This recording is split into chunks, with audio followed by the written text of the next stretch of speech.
Welcome to my journey. आप सभी लोगों का मेरी जर्नी में स्वागत है दोस्तों। आज आपके साथ में कुछ नई बात शेयर करने आया हूँ दोस्तों। तो आज यही एक सफ़र की शुरुआत एक नई इन्फॉर्मेशन के साथ आप लोगों के साथ में आया हूँ। अगर मेरी इन्फॉर्मेशन अगर आपको सही लगे लाइक शेयर और सब्सक्राइब करना मत भूलिएगा दोस्तों। पुर्तगाल में जब आते हैं तो दूसरा एक मैं आपको ये कहूँगा कि ये तो थी हमारी एक 88 आर्टिकल की बात मैंने की कि नॉर्मली जो आते हैं डॉक्यूमेंट्स बनाते हैं, टैक्स पे करते हैं, जॉब करते हैं, वर्कर्स लेबर का काम करते हैं और अपने इस अंजाम तक पहुंचते हैं। तो ये थी एक 88 आर्टिकल में अगर आपका ये सेक्शन शुरू होता है।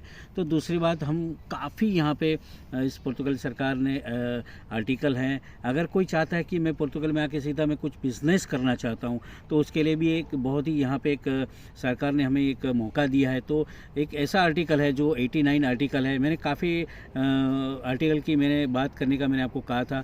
तो मेरे जैसे जितने भी वीडियो बनते जाएंगे मैं सारी एक टॉपिक जो है मेरी हर एक आर्टिकल के बारे में आपको मैं हर एक वीडियो में मैं आपको गाइड करता रहूँगा दोस्तों।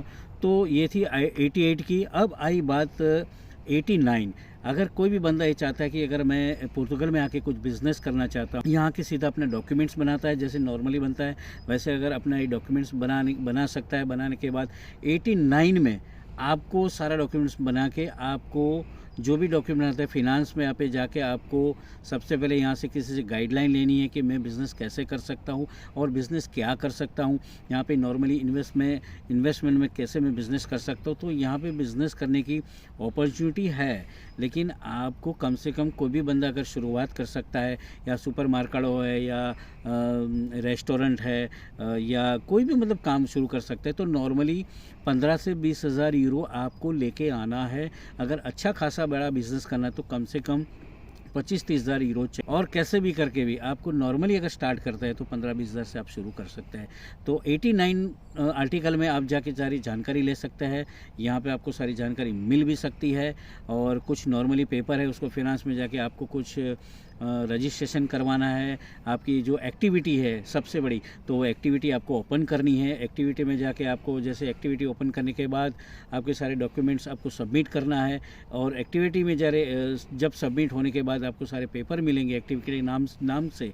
तो उस एक्टिविटी के नाम से आपको बैंक में जाके अकाउंट ओपन करना है और अकाउंट ओपन करने के बाद आपको सारे पेपर्स मिल जाएंगे। उसके बाद आप अपना बिज़नेस कहीं भी छोटी सी शॉप पहले आपको क्या ढूंढना है ये सब करने के बाद अच्छा एक प्लेस ढूंढना है कि भाई वहाँ पॉपुलेशन कितनी आती जाती रहती है, वहाँ की पब्लिक कितनी है, किस तरह के यंग जनरेशन है या क्योंकि यहाँ पे प्लेस ऐसा है कि ज़्यादातर छोटे मोटे गांव होते हैं। तो बिज़नेस अगर कोई भी स्टार्ट करे तो आप किसी नॉर्मली छोटी मोटी सिटी में भी अपना एक शॉप ओपन कर सकते हैं, रेस्टोरेंट या कबाब या हेयर कटिंग का और कोई भी मतलब आप सुपर मार्केट ओपन कर सकते हैं नॉर्मली अमाउंट से। तो आपका ज़्यादा अगर आपको जानकारी चाहिए कि 89 में आपको क्या क्या डॉक्यूमेंट चाहिए, क्या क्या नहीं चाहिए, क्या क्या चाहिए, तो आप मुझे कमेंट बॉक्स में आप लिख के भेज सकते हैं और मैं आपको उस कमेंट बॉक्स में मैं आपको उसका जवाब दूंगा क्या क्या पेपर चाहिए क्या नहीं चाहिए। तो आपको सारी जानकारी ज़रूर मिलेंगी। 88 89 की अगर मैंने बात शुरू की है तो आगे भी काफ़ी जो 90 है और काफ़ी आर्टिकल है तो मैं उसके बारे में अलग अलग वीडियो बनाऊंगा और इसमें आपको सारी जानकारी दूंगा और आप मुझे कमेंट बॉक्स में लिख के भेजेंगे तो उसका ज़रूर आपको जवाब दूंगा। और अगर मेरा वीडियो अगर आपको अच्छा लगे दोस्त तो लाइक शेयर और सब्सक्राइब ज़रूर करना और यही वीडियो ज़्यादा से ज़्यादा आपके अपने फैमिली अपने परिवार में शेयर ज़रूर करना दोस्तों। तो इस पुर्तगाल में आता है और उसको बिज़नेस करना है तो मैं आपको यही भी गाइड करूंगा कि यहाँ आने के बाद आप सबसे पहले किसी अच्छे व्यक्ति से मिलिए और सबसे पहले किसी अच्छे लॉयर को आप हायर कीजिए। किसी लॉयर के पास जाके आप सजेशन लीजिए।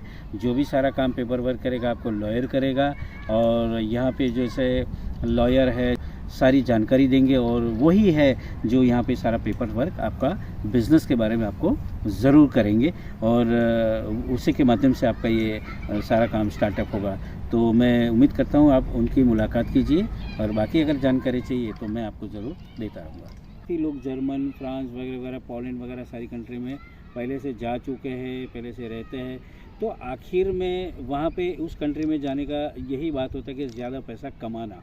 तो मैं तो यही कहूँगा कि दोस्तों आप ज़्यादा पैसे की उम्मीद मत कीजिए क्योंकि सबसे पहले किसी भी कंट्री की आप नेशनलिटी आप लेने का प्लानिंग कीजिए, क्योंकि नेशनलिटी बहुत ज़रूरी है। अगर आपको एक बार नेशनलिटी किसी भी कंट्री की मिल जाती है तो फिर आप किसी भी कंट्री में घूम सकते हैं और कोई भी बिज़नेस भी छोटा मोटा कर सकते हैं। तो लोग अदर कंट्री में जाते हैं, जैसे मैंने कहा जर्मन, फ्रांस, पोलैंड वगैरह, तो वहाँ पे अनलीगल ही रहना पड़ता है और वहाँ पे रेफ्यूजी के माफ़ी के मुँह रहना पड़ता है, डर डर के रहना पड़ता है।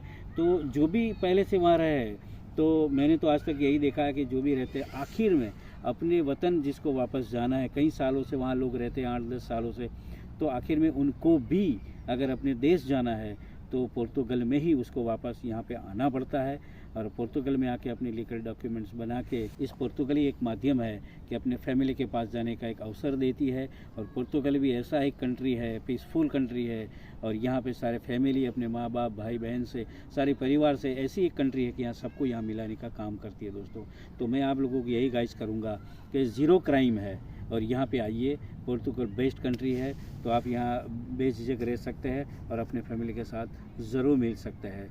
सो गाइस, जो मैंने आपको बताया कि एक नई डिपार्टमेंट जो आज हमारे लिए सबके लिए काम करने आ रही है, जिसका नाम है APMA।